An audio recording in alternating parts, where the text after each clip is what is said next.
Hi friends, இது வந்து உங்களுக்கு ஒரு நெட் ப்ளவுஸ்.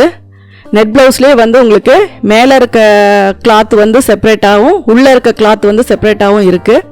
இது வந்து பார்த்தா உங்களுக்கு வேர் பண்ணும்போது உள்ளே இருக்க லைனிங் வந்து ஒரு டிசைனாகவும் மேலே இருக்கிறது வந்து ஒரு டிசைனாகவும் உங்களுக்கு இருக்கும். இப்போ பார்த்தீங்கன்னா நான் வந்து லைனிங் வந்து இதில் கட் பண்ணியிருக்கேன். லைனிங்க்கு மேலே வைக்கிறதுக்காக ஒரு சாரியில் வந்த ஒரு அட்டாச்சு ப்ளவுஸை வந்து நம்ம அதில் கட் பண்ணிக்கலாம். அதுக்கப்புறம் மேலே வந்து டிரான்ஸ்பரண்ட்டாக தெரியணும் அப்படிங்கிறதுக்காக ஒரு நெட் கிளாத் வந்து நம்ம அதில் வந்து மேலே வச்சுக்கலாம். இப்போ சாரியில் வர்றது வந்து உங்களுக்கு இந்த ஒரு சாட்டின் மாதிரி இருக்க இந்த ஒரு சில்க் கிளாத் மட்டும்தான். இதுக்கு மேலே வைக்கிற நெட் கிளாத் வந்து நம்ம தனியாக கடையில் வாங்குறது தான். உங்களுக்கு வந்து அது எந்த மாதிரி வேணும் அப்படிங்கிறது டிசைன் பொறுத்து நீங்கள் சூஸ் பண்ணி நீங்கள் வாங்கிக்கலாம். இப்போ வந்து உள்ளே இருக்க லைனிங்கும் அவங்க சாரியில் கொடுத்துருக்க இந்த சில்க் கிளாத்துமே வந்து உங்களுக்கு நெக்கில் வந்து நல்லா டெப்த்தாகவும் நார்மலான அளவுக்கு வந்து நெட் கிளாத்தும் வச்சு நம்ம இதில் ஸ்டிச் பண்ண போகிறோம். அது எப்படி ஸ்டிச் பண்ணுறது அப்படிங்கிறத பார்க்கலாம். இப்போ பார்த்தீங்கன்னா நெக்குக்கு வந்து நமக்கு தேவையான ஒரு பாக்ஸ் வந்து நம்ம ஃபஸ்ட்டு போட்டுக்கிட்டோம். அதாவது நெக்கோட அகலம், நெக்கோட உயரம் அது என்ன அப்படிங்கிறத பார்த்து நம்ம ஒரு பாக்ஸ் போட்டுக்கிட்டோம். அதுக்கப்புறம் ஒரு 1.5 இன்ச் அளவுக்கு இன்னொரு பாக்ஸ் வந்து நம்ம போட்டிருக்கோம். ஏன் இப்படி போட்டிருக்கோம் அப்படின்னா அந்த ஒரு 1.5 இன்ச்சுக்கு வந்து நமக்கு ஸ்கின் தெரிகிற மாதிரி கேப் இருக்கும். அதில் வந்து நமக்கு லைனிங் கிளாத் வராது. உள்ளே இருக்க அந்த ரவுண்ட் நெக்கு வந்து நமக்கு மேலே நெட் கிளாத் மட்டும் வரும். இப்போ இது வந்து நம்ம கட் பண்ணும்போது ஓரலாக எல்லாமே வந்து நீங்கள் உள்ளே இருக்க சில்க் கிளாத்து எல்லாமே அதே மாதிரி கட் பண்ணிக்கோங்க. நெட் கிளாத்துக்கு மட்டும் நீங்கள் பர்ஃபெக்டான அந்த ரவுண்டை நம்ம கட் பண்ணி எடுத்துக்கலாம். இப்போ இதில் எல்லா போர்ஷனுமே நம்ம வந்து கட் பண்ணுறோம். ஏன்னா எல்லாத்துக்குமே 2 லைனிங் கணக்கு வரும். மேலே ஒரு நெட் கிளாத் வரும். ஃபஸ்ட்டு லைனிங் கிளாத் வைக்கிறோம், அதுக்கப்புறம் சில்க் கிளாத் வைக்கிறோம், அதுக்கப்புறம் மேலே நெட் கிளாத் வைக்கிறோம். இப்போ வந்து அந்த சில்க் கிளாத் மட்டும் வச்சு நம்ம ஸ்டிச் பண்ணால் வேர் பண்ண முடியாது. அது ரொம்ப வந்து நமக்கு வேர்வையவே இழுக்காத மாதிரி போட்டிருக்கவே முடியாத மாதிரி இருக்கும். அதனால் நம்ம எப்பவும் வைக்கிற மாதிரி உள்ள ஒரு காட்டன் கிளாத் வச்சுக்கிறோம். அதுக்கு மேலே நம்ம அந்த கிளாத் வச்சு அப்புறம் மேலே வந்து நெட் கிளாத் வச்சுக்கிறோம்.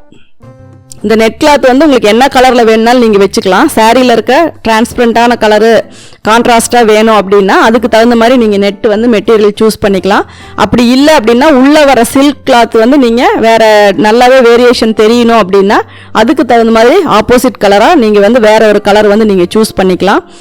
ஸ்டிச்சிங் மெத்தடெல்லாம் இதுதான். உள்ளே வந்து நம்ம ரவுண்ட் நெக் வைக்கலாம், இல்லை வேறு எந்த நெக் வச்சாலுமே மெத்தடு வந்து இதே ஸ்டிச்சிங் மெத்தடு தான். அதை வந்து நீங்கள் எப்படி வேணாலும் உள்ள பட்டர்ஃப்ளை நெக்கு இல்லை அந்த வளைவு வர மாதிரி பா நெக்கு எந்த நெக் வேணாலும் நீங்கள் உள்ளே வச்சுக்கலாம். எல்லாத்துக்குமே மெத்தட் வந்து ஒன்றே தான். அடித்து நம்ம திருப்பிக்க போகிறோம், அவ்வளோதான். இப்போ பார்த்தீங்கன்னா இதில் வந்து எல்லா கிளாத்துமே நான் கட் பண்ணியிருக்கேன். இப்போ பேக் போர்ஷன் கட் பண்ணும்போது மட்டும் நெக்கோட அளவு வந்து நம்ம கரெக்டாக வச்சு கட் பண்ணோம். நெட்டில் வந்து right side wrong side confusion இல்லாமல் பார்த்துக்கோங்க. உங்களுக்கு அந்த கில்ட்ரிங் இருக்கிறது வந்து ரைட் சைடு, அதாவது அந்த சமிக்கி வந்து நல்லா தெரியும். உள்ளே வந்து அது வந்து தெரியாது, ரொம்ப டல்லாக இருக்க மாதிரி இருக்கும். அதனால் அந்த சைடு வந்து நல்லா கரெக்டாக பார்த்துக்கோங்க. ஃப்ரண்ட்டு பேக்கு ஸ்லீவு எல்லாமே வந்து ஓரளவு நம்ம எல்லாமே அதே மாதிரி வச்சு கட் பண்ணுறது தான். ஒரு நார்மலாக ஒரு லைனிங் வச்சு எப்படி கட் பண்ணுறோமோ அதே சேம் மெத்தடில் தான் கட் பண்ணுறோம். எக்ஸ்ட்ராவாக பேக்கில் வந்து அந்த நெக்கு மட்டும்தான் நம்ம கட் பண்ண போகிறோம்.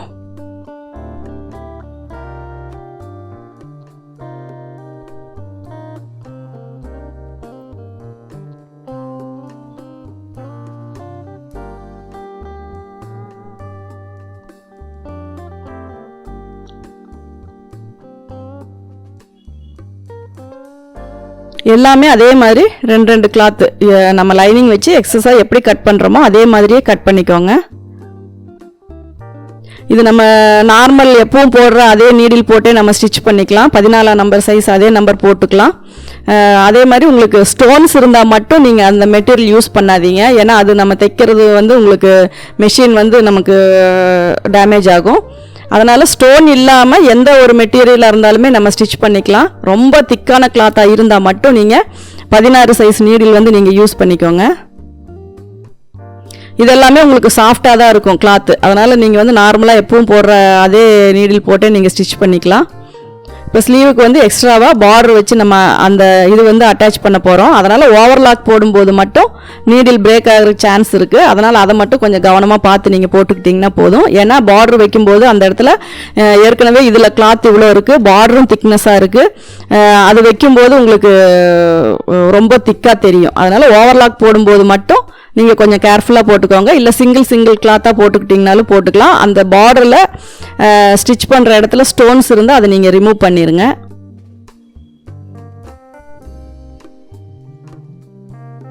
இப்போ பார்த்தீங்கன்னா இது வந்து பேக் போர்ஷன் 3 கிளாத் இருக்குது. நம்ம ரெடி பண்ணியிருக்கிறது என்னன்னா நெக்கோட லைன் மட்டும் 2 லைன் போட்டு வச்சுருக்கோம். அது உங்களுக்கு எந்த அளவுக்கு அகலம் வந்து நெட்டு டிரான்ஸ்பரண்ட்டாக தெரியணுமோ அந்த அளவுக்கு நீங்கள் இறக்கமாக கூட உள்ளே வச்சுக்கலாம். இப்போ நான் வச்சுருக்கிறது வந்து ஒரு 1.5 இன்ச்சுக்கு அளவு தான் நான் வச்சுருக்கேன். இதில் வந்து நெக்கோட லைன் மட்டும் நான் கரெக்டாக கட் பண்ணி எடுக்கிறேன். நெட் கிளாத்லையும் லைனிங் கிளாத்லேயும் மட்டும்தான் கட் பண்ணுறேன். இடையில வர அந்த சில்க் கிளாத்தில் வந்து நான் அதை வந்து கட் பண்ணல. எந்த அளவுக்கு உங்களுக்கு வைடாக வேணுமோ அந்த அளவுக்கு மார்க் பண்ணிக்கோங்க. மேலே இருக்கிறது எந்த அளவுக்கு வைட் பண்ணுறீங்களோ அதே மாதிரி கீழே இருக்க பாக்ஸுக்குமே வந்து நீங்கள் வைட் பண்ணிக்கோங்க. அப்போ தான் அந்த நெக்கோட ரவுண்டு வந்து உங்களுக்கு ஈவனாக இருக்கும். இல்லாட்டினா உள்ளே இருக்கிறது க்ளோஸ்டாகவும் வைடாகவும் வெளியில் இருக்கிறது க்ளோஸ்டாகவும் தெரியும். அதனால் ரெண்டும் ஈவனாக வரணும் அப்படின்னா மேலே இருக்க அந்த ஸ்கொயருக்கு என்ன ஆல்ட்ரு பண்ணுறீங்களோ அதே வந்து நீங்கள் உள்ளே இருக்க ஸ்கொயருக்கும் பண்ணணும். அப்போ தான் வந்து அந்த ஷேப் வந்து உங்களுக்கு கரெக்டாக வரும். இப்போ நான் உள்ளே இருக்கிறது மட்டும் நெக் கிளாத்தும் லைனிங் கிளாத்தும் வந்து ரவுண்ட் நெக் வந்து நான் கட் பண்ணுறேன்.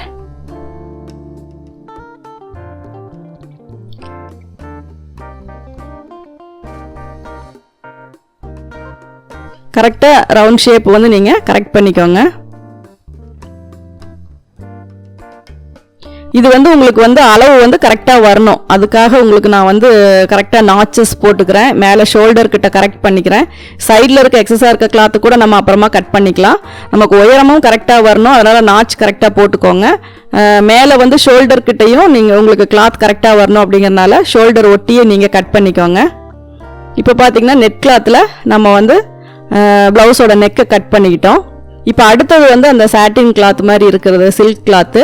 இதில் வந்து கீழே இருக்க அந்த அவுட்டர் லைனையும் லைனிங் கிளாத்தில் இருக்கிற கிளாத்தையும் நம்ம கட் பண்ணிக்கலாம். ஃபர்ஸ்ட் நெக் வந்து நெட்டில் மட்டும்தான் கட் பண்ணுறீங்க. ரெண்டாவது நெக் வந்து உள்ளே இருக்க சாட்டின் கிளாத்லேயும் நம்ம லைனிங் கிளாத்லேயும் நம்ம கட் பண்ணிக்கலாம். ஏன்னா இப்போ லைனிங் கிளாத்தில் இருக்க அந்த நெக்கு வந்து நமக்கு தேவையில்லை. அது ஒரு மெஷர்மெண்ட்டுக்கு வேணால் நம்ம வச்சுக்கலாம் எந்த அளவுக்கு கேப் வருது அப்படிங்கிறது. இப்போ பார்த்தீங்கன்னா உள்ளே இருக்க நெக்கு மட்டும்தான் நமக்கு அளவு வந்து கரெக்டாக வரும். ஏன்னா நீங்கள் அந்த நெக்கு அகலப்படுத்தும் போது ஷோல்டர் கிட்ட வந்து அடித்து திருப்பும் போது கிளாத் தேவைப்படும். அதனால் அந்த அளவுக்கு ஒரு 1/2 இன்ச்சாவது உங்களுக்கு சைடில் வேணும். அதுக்கு தகுந்த மாதிரி நீங்கள் கட் பண்ணிக்கோங்க. அதே மாதிரி நீங்கள் இன்னர் போடும்போது அது வந்து வெளியில் தெரியாத அளவுக்கு கரெக்ட் பண்ணிக்கோங்க. ஏன்னா ஸ்டிச் பண்ணினதுக்கப்புறம் அது கரெக்டாக மறுபடியும் ஆல்ட்ரு பண்ண முடியாது. அதனால் அந்த நெக்கோட அகலமெல்லாம் நீங்கள் கரெக்டாக பார்த்துக்கோங்க. இந்த அளவுக்கு வச்சுக்கிட்டிங்கன்னா உங்களுக்கு ப்ராப்ளம் இல்லை. ஒரு 1 இன்ச் உங்களுக்கு வந்து வெளியில் வந்து அவுட்டரில் தெரியும். அதனால் அந்த அளவுக்கு இருந்துச்சுன்னா உங்களுக்கு ப்ராப்ளம் இல்லை. அதுக்கு மேலே அகலப்படுத்தும் போது உங்களுக்கு இன்னர் போடும்போது அது வெளியில் தெரியாத அளவுக்கு நீங்கள் பார்த்துக்கோங்க.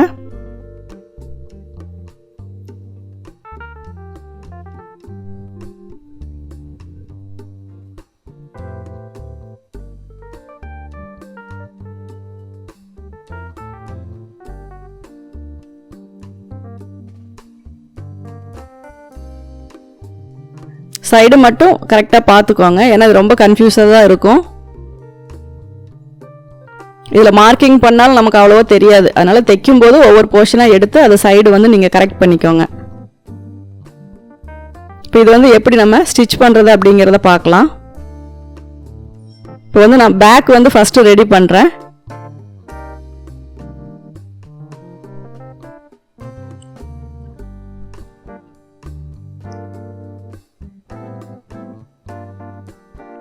ஃபஸ்ட்டு வந்து அந்த சில்க் கிளாத்தையும் லைனிங் கிளாத்தையும் நம்ம அடித்து நெக்கு திருப்பிக்கலாம் உள்பக்கமாக. அதாவது உங்களுக்கு நம்ம நார்மலாக எப்படி ஒரு ப்ளவுஸுக்கு நெக்கு அடித்து திருப்புறோமோ அதே மெத்தடு தான். ஏன்னா உங்களுக்கு அந்த ஷைனிங் வந்து மேலே வரணும். அதனால் அந்த நெக்கு வந்து நம்ம அடித்து திருப்பிக்கலாம். கரெக்டாக ஒரு கைடு அளவுக்கு 1/4 இன்ச்சு கேப்பில் கரெக்டாக அந்த ஷேப் மாறாமல் ரவுண்ட் ஷேப் கொண்டு வந்து அடித்து திருப்பிக்கலாம். டபுள் ஸ்டிச் போட்டுக்கிட்டிங்கன்னா இன்னும் கொஞ்சம் ஹெவியாக இருக்கும்.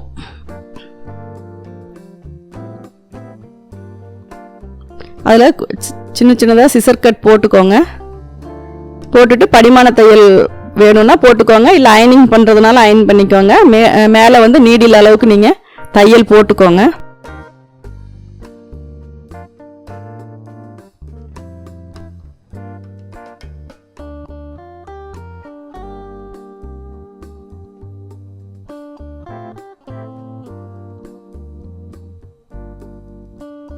கரெக்டாக தையல் மேலே ஏறி வராமல் கீழே மட்டும் அந்த லைனிங்கில் வர மாதிரி போட்டுக்கோங்க. அதுக்கப்புறம் மேலே போடுறது வந்து நீடில் அளவு தையல். நீங்கள் வந்து த்ரெட் வந்து மேட்சிங் த்ரெட் வந்து கொஞ்சம் கரெக்டாக போட்டுக்கோங்க.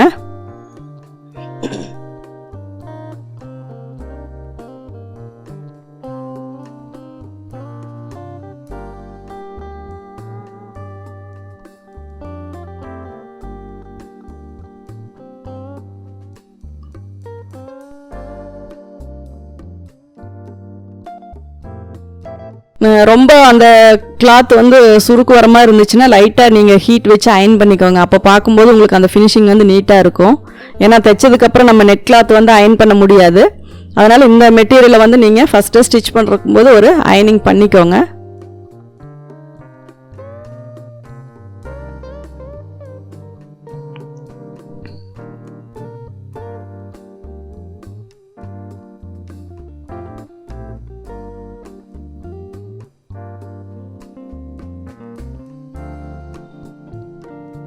கரெக்டாக உள்ளே இருக்க லைனிங் கிளாத் வந்து மேல் பக்கம் வராதபடி நீங்கள் வந்து நீடில் அளவுக்கு தையல் போட்டுக்கோங்க.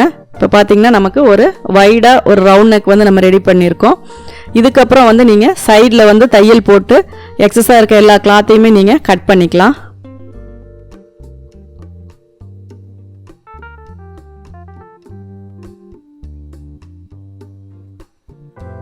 இப்போ இதை நல்லா நம்ம நீட்டாக அயன் பண்ணி கரெக்டாக ரெடி பண்ணியிருக்கோம். இப்போ இதுக்கு மேலே நம்ம நெட்டோட ரைட் சைடு மேல் பக்கம் வர்ற மாதிரி வச்சு அப்படியே அட்டாச் பண்ணிக்கலாம். நெக்கோட ஷேப் மட்டும் கரெக்டாக பார்த்துக்கோங்க. டிஸ்டன்ஸ் வந்து மெஷர் பண்ணி பார்த்துக்கோங்க. ஷோல்டரோட அளவையும் மெஷர் பண்ணி பார்த்துக்கோங்க. பார்த்துட்டு அதை அப்படியே மேலே வச்சு நம்ம அட்டாச் பண்ணிக்கலாம். ஷோல்டர் அளவு தான் நமக்கு ரொம்ப இம்பார்ட்டன்ட். ரெண்டு பக்கமும் ஈவனாக வரணும். எந்த அளவுக்கு நம்ம அளவு ஃப்ரண்ட்டில் இருக்கோ அதை வந்து நம்ம மெஷர் பண்ணி டேப்பு வச்சு, ஏன்னா இதில் வந்து நம்ம இன்னும் நெக்கு வந்து ஃபினிஷ் பண்ணணும். அதனால் உங்களுக்கு எவ்வளோ கரெக்டாக நம்ம ஃப்ரண்ட்டில் எவ்வளோ இருக்கோ அதே அளவுக்கு நீங்கள் பேக்கில் வச்சு தையல் போட்டுக்கோங்க. பின் போட்டுட்டு ரெண்டு பக்கமும் ஈவனாக பின் போட்டுட்டு அதுக்கப்புறமா நீங்கள் தையல் போட்டுக்கோங்க.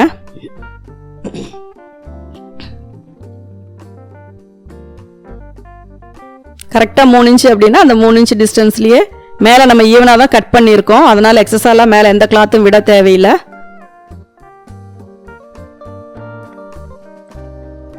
இப்போ பார்த்தீங்கன்னா உள்ள ஒரு அந்த நம்ம எவ்வளோ மார்க் பண்ணமோ அந்த அளவுக்கு உங்களுக்கு எக்ஸஸாக மேலே கிளாத் இருக்குது.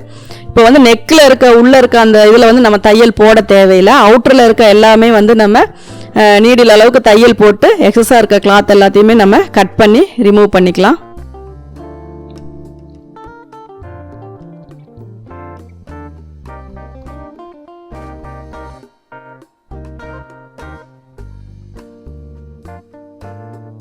மேலே ஷோல்டர்லேயும் அதில் தையல் போட்டுக்கோங்க. இப்போ எக்ஸஸ் எல்லாமே நம்ம கட் பண்ணி ரிமூவ் பண்ணிடலாம். எக்ஸஸ் கட் பண்ணுற ஞாபகத்தில் நெக்கில் உள்ளே இருக்க கிளாத்தை வெட்டிட வேண்டாம். ஏன்னா அது வந்து நமக்கு நெக்கோட அளவுக்கு தான் நம்ம வச்சுருக்கோம். நாச்சஸ் எல்லாத்தையுமே மறுபடியும் அந்த மேலே இருக்க கிளாத்துக்கும் வர மாதிரி போட்டுக்கோங்க. கீழே வந்து எக்ஸஸாக நம்ம கிளாத் கொடுத்து ஃபோல்டு பண்ணிக்கலாம்.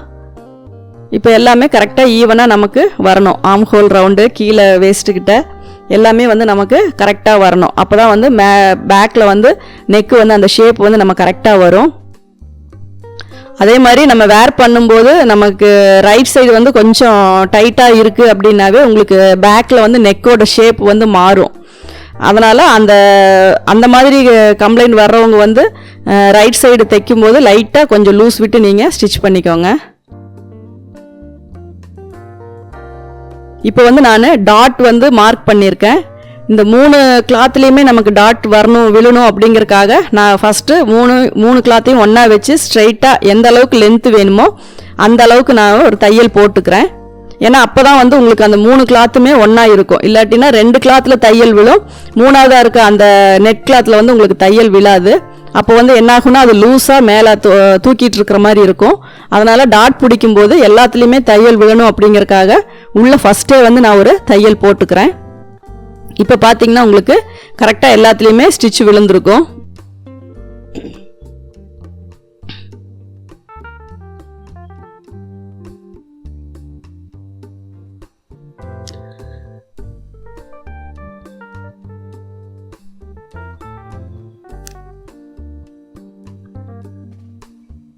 இப்போ பார்த்தீங்கன்னா நம்ம டாட் பிடிச்சாச்சு. மேலே இருக்க இது மட்டும் உங்களுக்கு கேப் அப்படியே தெரியும். இப்போ இது வந்து கீழே வந்து நம்ம எக்ஸஸாக ஒரு கிளாத் கொடுத்து ஃபோல்டு பண்ணிக்கலாம். ஒரு 1.5 இன்ச்சு கிளாத்து ஒரு 1/2 இன்ச்சு மடித்து தையல் போட்டுக்கிறேன்.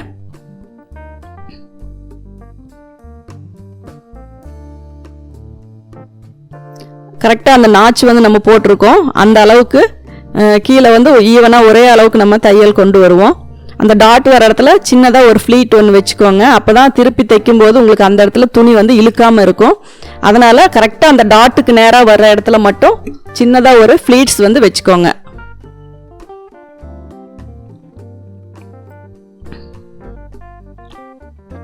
அதே மாதிரி நாச்சோட சென்டரில் ஸ்டார்ட் பண்ணிங்கன்னா அதே மாதிரி நாச்சோட சென்டரில் கொண்டு வந்து முடிக்கணும். ஃப்ளீட்ஸ் வர இடத்துல 2 டாட் மட்டும், ரைட் சைடு ஒன்று லெஃப்ட் சைடு ஒன்று, 2 டாட் மட்டும் வச்சு நீங்கள் அதை அப்படியே ஸ்ட்ரைட்டாக கொண்டு வந்து அந்த எண்டில் முடிச்சுக்கோங்க. அதுக்கப்புறம் அதில் படிமான தையல் போட்டுட்டு நம்ம வந்து எக்ஸ்ட்ராவாக மேலே தையல் போட்டுக்கலாம்.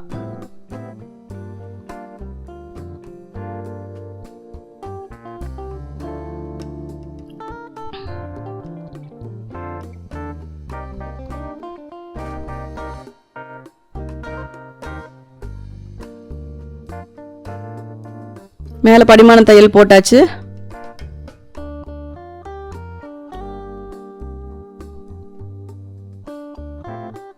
மற்ற எல்லா ப்ளவுஸுக்குமே வந்து இந்த மாதிரி நீங்கள் ஃபோல்டிங் வந்து கீழே கொடுத்துக்கலாம். ஏன்னா அப்படி கொடுத்துக்கிட்டா உங்களுக்கு பேக்கில் வந்து கொஞ்சம் அந்த சுருண்டு போகாமல் கரெக்டாக இருக்கும், திக்னஸாக இருக்கும்.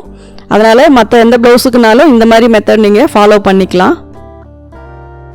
இது வந்து நெட்டாக இருக்கிறனால நம்ம அடித்து திருப்பினாலும் அப்படியே இது பண்ணாலும் மேலே அந்த இடுப்புலாம் குத்துற மாதிரி இருக்கும். அதனால் இப்படி எக்ஸஸாக ஒரு கிளாத்தை கொடுத்துட்டோம்னா கொஞ்சம் ஃப்ரீயாக இருக்க மாதிரி இருக்கும். இப்போ பேக் வந்து நம்ம அடித்து ரெடி பண்ணியாச்சு. இப்போ வந்து நெக்கு வந்து நம்ம எப்படி கவர் பண்ணுறோம் அப்படின்னா பைப்பிங் வச்சுக்கலாம். உங்களுக்கு ஆப்போசிட் கலரில் வேணும் அப்படின்னாலும் அந்த கலரில் பைப்பிங் வச்சுக்கலாம்.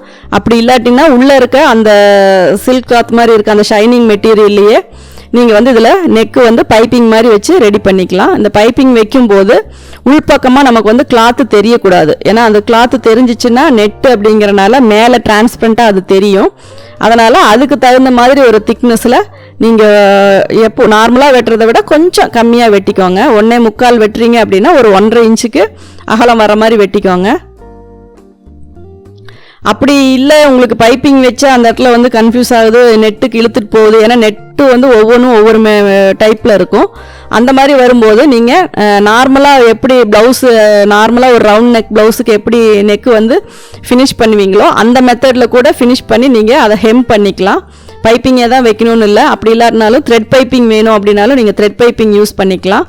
எந்த மாதிரி உங்களுக்கு வந்து நெக்கு அந்த இடத்துல கவர் பண்ணணும் அப்படின்னு தோணுதோ அந்த மெத்தடில் நீங்கள் அதை ரெடி பண்ணிக்கலாம். நான் வந்து இதில் உள்ளே இருக்க அதே கிளாத்தில் வந்து இது மேலே வந்து பைப்பிங் வைக்கிறேன்.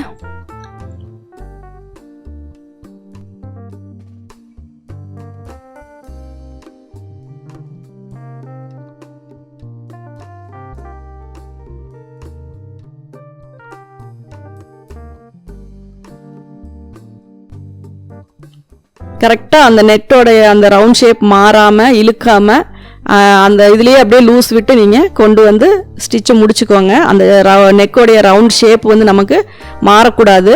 அதனால் தையல் வந்து ஈவனாக ஒரு கைடு அளவுக்கு ஸ்டார்ட் பண்ணிங்கன்னா அதே கைடு அளவுக்கு தான் நீங்கள் சுற்றி வர இதுக்கு கொண்டு வரணும். இப்போ இது வந்து நீங்கள் அதுக்கு மேலே வச்சு தையல் போடுறோம். இது வரும்போது உள்ளே இருக்க ஃபோல்டு பண்ணுற கிளாத் வந்து ரொம்ப உள்ளே தள்ளி வர வேண்டாம். கரெக்டாக அதோட முடிகிற மாதிரி நீங்கள் மேல் பக்கமே வந்து நீங்கள் தையல் போட்டுக்கோங்க. இது வந்து உங்களுக்கு அந்த ப்ளவுஸில் ஸ்லீவுக்கு வர்ற பார்டர் கலரில் வச்சிங்கனாலும் அழகாக இருக்கும். அந்த மாதிரி மெட்டீரியல் இருந்தால் கூட நீங்கள் அந்த மாதிரி மெட்டீரியல் வச்சு பைப்பிங் வச்சுக்கலாம்.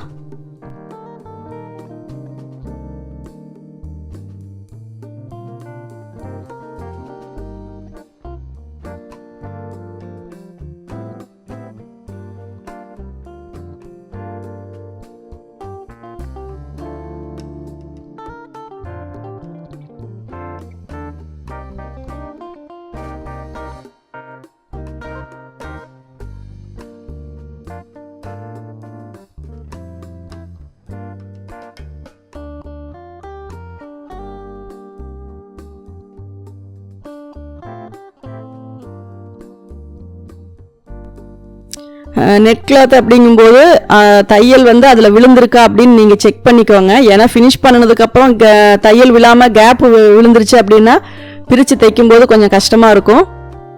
அதனால் neck piece first line attach பண்ணும்போது நீங்கள் வந்து கையில் வந்து லைட்டாக இழுத்து பார்த்துக்கோங்க. நெட்டுங்கும்போது எல்லா இடத்துலையும் தையல் விழுந்திருக்கா இல்லையா அப்படிங்கிறத.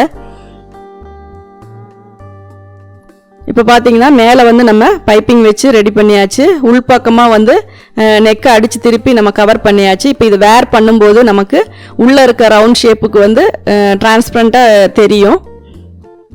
இப்போ அடுத்தது வந்து நம்ம ஃப்ரண்ட் ரெடி பண்ணுறோம். ஃப்ரண்ட் நீங்கள் எப்படி ரெடி பண்ணுறோம் அப்படின்னா அப்படியே அடித்து உங்களுக்கு வந்து நெக் பீஸ் நீங்கள் தனியாக வைக்கிற மாதிரி இருந்தால் எல்லாமே வந்து ரைட் சைடு மேலே வர்ற மாதிரி அப்படியே வச்சு நீங்கள் மேலே வந்து சுற்றி தையல் போட்டுக்கலாம். இப்போ பார்த்தீங்கன்னா இந்த சில்க் வந்து மேல் பக்கம் வருது. இப்படியே வச்சு நீங்கள் சுற்றி தையல் போட்டுக்கலாம். ஆனால் நான் இதில் வந்து நெக்கு வந்து அடித்து திருப்ப தான் போகிறேன். உங்களுக்கு 2 மெத்தடில் வந்து எப்படி அப்படிங்கிறக்காக தான் இது. இப்போ இந்த மாதிரி நெக்கு வேறு பைப்பிங் கொடுக்கணும், வேறு பீஸ் கொடுக்கணும் அப்படின்னா இந்த மாதிரி வச்சு நீங்கள் அப்படியே அடித்து திருப்பிக்கலாம். அப்படி இல்லை நெக்கை வந்து நம்ம அடித்து திருப்பிக்கணும் அப்படின்னா உங்களுக்கு வந்து டோட்டலாக அப்படியே சேஞ்ச் பண்ணிக்கோங்க.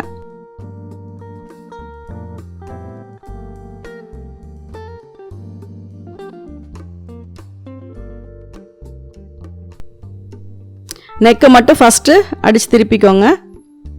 அதுக்கப்புறம் சுற்றி இருக்கிறத நம்ம தையல் போட்டுக்கலாம். ரைட் சைடு ராங் சைடு மாறாமல் பார்த்துக்கோங்க.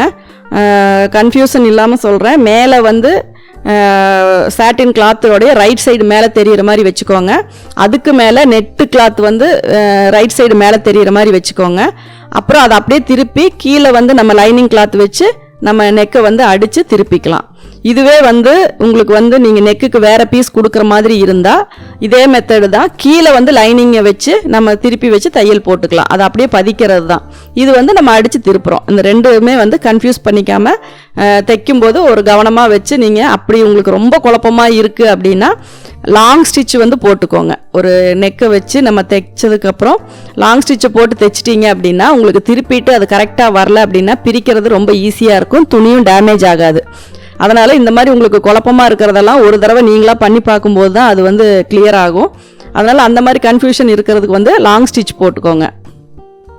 இதுலேயும் நான் 2 தையல் போட்டிருக்கேன். சிசர் கட் போட்டுட்டு படிமான தையல் போட்டு நான் வந்து திருப்பி மேலே தையல் போட்டிருக்கேன். பேக் எப்படி ரெடி பண்ணேனோ அதே மாதிரி தான் நான் ஃப்ரண்ட்டுமே ரெடி பண்ணுறேன்.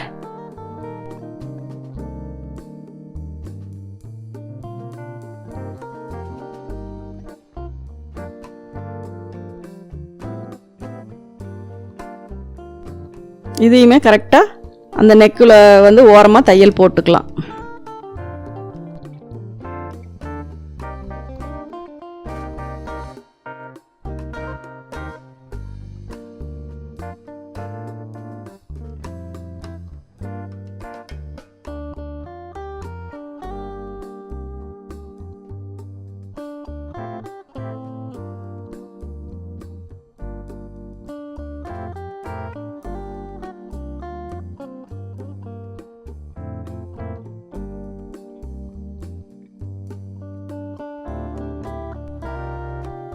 அதுக்கப்புறம் சுற்றி நம்ம தையல் போட்டுட்டு எக்ஸஸ் எல்லாத்தையுமே கட் பண்ணிக்கலாம். எந்த ஒரு சுருக்கும் இல்லாத மாதிரி நல்லா, ஏன்னா 3 கிளாத் இருக்கும்போது நல்லாவே ப்ரெஸ் பண்ணிக்கோங்க. அப்படி இல்லை அப்படின்னா நீங்கள் அயன் பாக்ஸ் வச்சு லைனிங் இருக்கிற பக்கம் லைட்டாக ஹீட் பண்ணி அயன் பண்ணிங்க அப்படின்னா அந்த உள்ளே இருக்க க்ரஷ் எல்லாம் நீட்டாயிரும். அதுக்கப்புறம் நீங்கள் தையல் போட்டுக்கலாம்.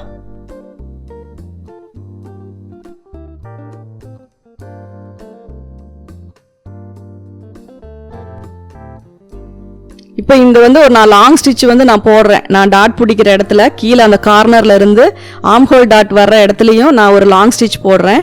அதே மாதிரி சென்டரில் டாட் பிடிக்கிறதுல இருந்து லாஸ்ட்டாக இந்த கார்னர் வரைக்கும் நான் வந்து ஒரு லாங் ஸ்டிச் போடுறேன். ஏன் இந்த லாங் ஸ்டிச் நான் போடுறேன் அப்படின்னா, டாட் பிடிக்கும்போது துணி வந்து 3 கிளாத்தையுமே வச்சு பிடிக்கணும். அது ஸ்லிப்பாகி போயிட்டா அந்த ஃப்ரண்ட் வந்து நம்ம கரெக்ட் பண்ண முடியாது.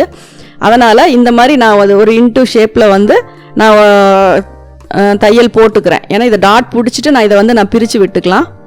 அப்போ தான் வந்து உங்களுக்கு எல்லா கிளாத்லேயுமே தையல் விழும். இல்லாட்டினா மேலே இருக்கிறதுல வந்து தையல் விழாமல் அது தனியாக தூக்கிட்டு இருக்கும். அப்புறம் மறுபடியும் பிரித்து வைக்கிற மாதிரி வரும்.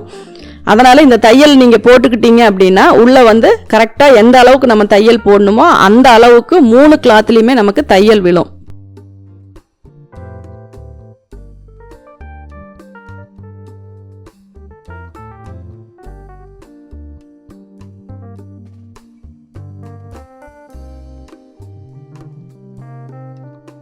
கரெக்டாக அந்த தையல் இருக்கிறனால உங்களுக்கு வந்து தைரியமாக நீங்கள் தையல் டாட் பிடிக்கலாம். உள்ளே வந்து கிளாத் எதுவுமே லாக் ஆகாமல் விலகி போகாது.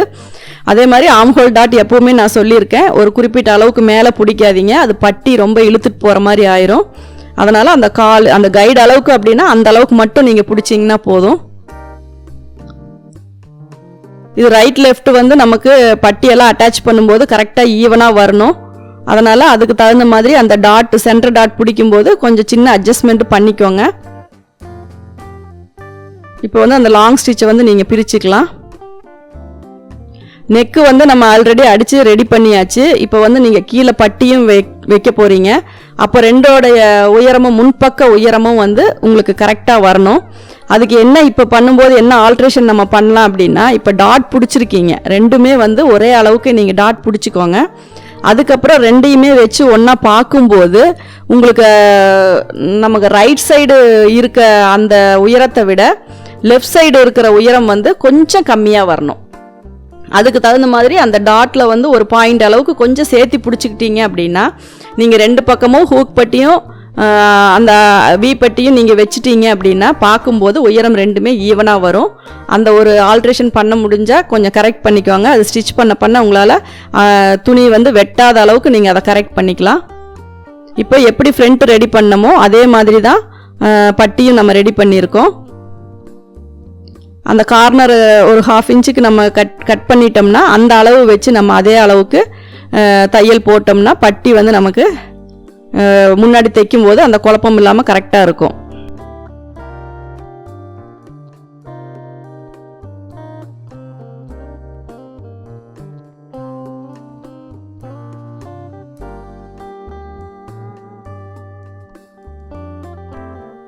இப்போ பார்த்தீங்கன்னா நமக்கு கொஞ்சம் அந்த லெஃப்ட் சைடு பட்டி வந்து உயரம் கம்மியாக இருக்குது. அந்த மாதிரி நீங்கள் வச்சுக்கிட்டீங்க அப்படின்னாவே நீங்கள் பட்டி வைக்கும்போது ரெண்டும் ஈவனாக வந்துடும். அடுத்தது வந்து நான் ஷோல்டர் ஜாயின் பண்ணுறேன். ஷோல்டரும் நம்ம ஈவனாக ரெடி பண்ணியாச்சு. அந்த 1/2 இன்ச்சு கேப்பில் நீங்கள் தையல் போட்டுக்கோங்க.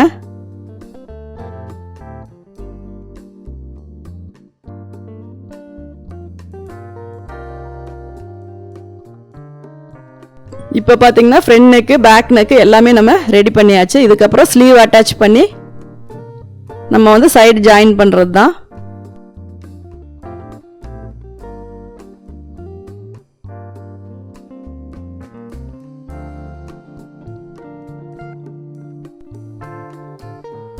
இது வந்து உங்களுக்கு ஷோல்டர் வந்து முன்பக்கம் தான் தள்ளி விடணும் இந்த ஜாயிண்ட்டை. ஏன்னா பேக் சைடு வந்து உங்களுக்கு டிரான்ஸ்பரண்ட்டாக தெரியும் அது வெளியே. அதனால் அது தெரியாத மாதிரி இருக்கணும் அப்படின்னா அதை முன்பக்கமாக தள்ளி விட்டு மேலே நீங்கள் ஷோல்டரில் வந்து ஒரு தையல் போட்டுக்கோங்க.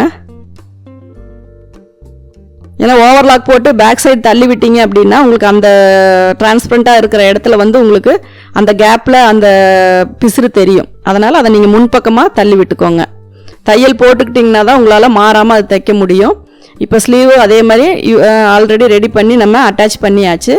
இப்போ வேர் பண்ணிங்க அப்படின்னா உள்ளே இருக்க ஒரு நெக் லைன் வந்து தனியாக தெரியும், மேலே இருக்க ஒரு நெக் லைன் வந்து உங்களுக்கு தனியாக தெரியும். இது உள்ளே வந்து நீங்கள் எந்த மாதிரி மெட்டீரியல் வேணாலும் கலர் வேரியேஷன் வச்சுக்கலாம், நெக்கும் வேறு வேரியேஷன் வச்சுக்கலாம், அதிலே வளைவாக வர்ற மாதிரி என்ன டிசைன் வேணாலும் வச்சுக்கலாம். இதே பிளெயின் நெட்டாக இருந்தாலும் நீங்கள் அந்த மாதிரி வச்சுக்கலாம். நம்ம சேனலை சப்ஸ்கிரைப் பண்ணாதவங்க சப்ஸ்கிரைப் பண்ணிக்கோங்க. பக்கத்தில் இருக்க பெல் சிம்பிளையும் அப்படியே ப்ரெஸ் பண்ணிக்கோங்க. பண்ணிட்டீங்க அப்படின்னா தான் உங்களுக்கு வீடியோஸ் வந்து உடனுக்குடனே அப்லோட் பண்ணும்போதெல்லாம் நோட்டிஃபிகேஷன் கிடைக்கும். பிடிச்சிருந்தா கண்டிப்பாக ஃப்ரெண்ட்ஸுக்கு கூட ஷேர் பண்ணுங்க, கமெண்ட்ஸ் பண்ணுங்க. உங்களுடைய கொஸ்டின்ஸ்க்கு எல்லாமே நான் வந்து உங்களுக்கு ஆன்சர் பண்ணுறேன்.